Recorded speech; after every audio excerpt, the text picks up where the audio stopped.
क्यों है कि जब एक महिला अपने सिद्धांतों के लिए राजनीति में चुनाव लड़ती है अथवा आवाज़ उठाती है तो इंडिया अलायंस के नेता उसके खिलाफ बहुत ही मर्यादा विहीन बयान देते हैं। नीचता पे उतरने की बजाय अगर इंडिया अलायंस के पुरुष नेता मुद्दों के आधार पर भाजपा की अथवा एनडीए की महिला प्रतिनिधियों के साथ वाद विवाद करे तो ये स्वीकार है, लेकिन ओछी टिप्पणी करके अपनी राजनीतिक रोटियां सेकना ये कहां तक मुनासिब है, ये हमें सोचना चाहिए। आपको महिला प्रतिनिधियों के साथ अगर दो हाथ करना है शब्दों के जरिए तो आप आर्थिक मुद्दों पर कीजिए, आप आंतरिक सुरक्षा के मुद्दों पर कीजिए, आप डेवलपमेंट के ऊपर कीजिए। नीचता पर उतरने की कोई ज़रूरत नहीं है।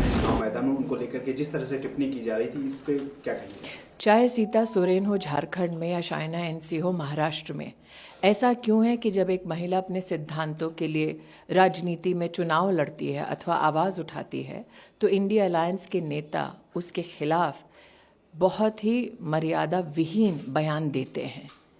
नीचता पे उतरने की बजाय अगर इंडिया अलायंस के पुरुष नेता मुद्दों के आधार पर भाजपा की अथवा एनडीए की महिला प्रतिनिधियों के साथ वाद विवाद करे तो ये स्वीकार है, लेकिन ओछी टिप्पणी करके अपनी राजनीतिक रोटियां सेकना ये कहां तक मुनासिब है, ये हमें सोचना चाहिए। आज झारखंड में और महाराष्ट्र में आगामी चुनाव में अपनी हार को देखते हुए इंडिया अलायंस के नेता जिस प्रकार की बयानबाजी कर रहे हैं, क्या वाकई में उससे वोटरों को कोई पॉजिटिव अथवा कोई प्रोडक्टिव चेंज दिखाई देता है? मेरा ये मानना है आर्थिक नीतियों पर, आंतरिक सुरक्षा जैसे मुद्दों पर चर्चा क्यों नहीं करते ऐसे महिला प्रतिनिधियों के साथ इंडिया अलायंस के ये नेता।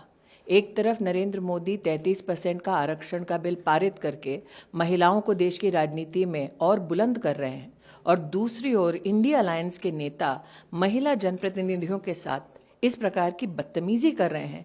ये देश की जनता न सिर्फ देख रही है बल्कि वोटर भी इसका मुंहतोड़ जवाब देंगे। जिस तरह से एनसी को आइटम गर्ल कहा गया कि विदेशी आइटम, उससे पहले भी बहुत सारे कांग्रेस के नेता महिला नेत्रियों को खिलाफ जिस तरह से करते रहे टिप्पणी दुर्व्यवहार। आपको मैं याद दिलाती हूँ कि इंडिया अलायंस के नेताओं ने तो द्रौपदी मुर्मू जी को भी नहीं बख्शा था।